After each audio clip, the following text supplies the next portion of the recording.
Luka Doncic, man, is that guy good? But Luka Doncic has strongly indicated a desire for the Dallas Mavericks to upgrade the roster by the deadline. I want to hear your thoughts down below. Who do you think they could trade for and why? Let's get right into today's video. We're on the way to 10,000. Be greatly appreciated. Now, over here, Luka, as I aforementioned, strong indication that he would like the Dallas Mavericks to upgrade their roster via a trade before the February 9th deadline. Sources tell Tim MacMahon of ESPN. Doncic has not shown a desire to be involved in personal matters in the past. The Mavericks, however, still owe a first-round pick to the New York Knicks as part of the Kristaps Porzingis deal.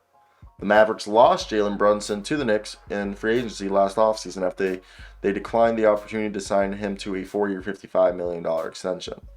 Doncic can become a free agent in 2026, and McMahon has previously stated that the Mavericks have a 2-year window to prove they can build a contender around him.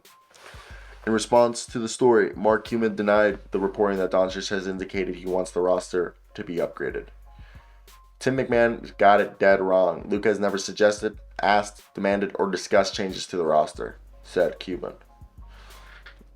Now, where you look out here, we've heard Miles Turner, very available, and he's someone that, on paper, we believe would fit very well with Luka, and it would seem like Dallas would need another team to pull in to do this trade because obviously it doesn't seem like Dallas have the assets to get that deal done.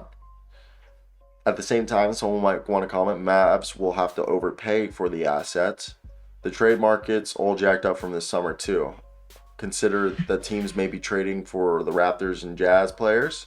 Front offices will demand a lot.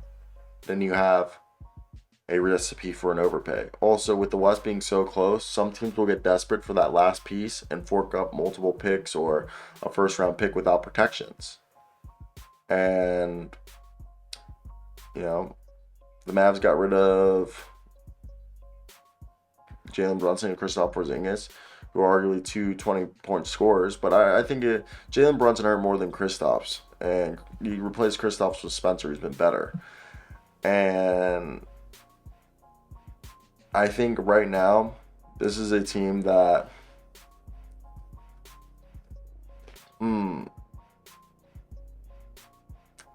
we look at this team and you're just like, all right, Luka's carrying the load. The team's assembled around him isn't quite good enough, and at this pace, he'll either be exhausted or hopefully not injured. But I wonder what and why is the right deal for Luka here,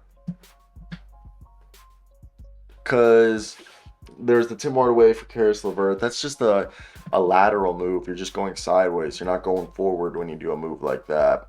I think the other thing you gotta put into consideration is it's hard. Okay? Like, to truly choose what's, the good deal out there. Because John Collins, does he move the needle? I don't know, man. Buddy Hield, does he move the needle? Maybe, but what are you giving up for him? That's the big part in all of this. What are you giving up for these guys? And is it worth it? Because it seems like at times, no, it is not. So that leaves me looking around like, what should they do? And yeah, I think that's where we're going to leave it. Hope you guys did enjoy today's episode. I would love to hear your thoughts down below in the comment section. It's definitely interesting to see how this all plays out because, these are teams that, like, when you watch how this goes down, how things are affected, you don't want to mess up chemistry. And I think that's a big thing that people need to remember. Let's not mess up the chemistry that you've built here. So, for me, there's things to be aware of. And, yeah, so let me hear your thoughts down below. Like, comment, subscribe, do all that good jazz. And, yeah, we'll be back with another video shortly. So take care, guys. Peace.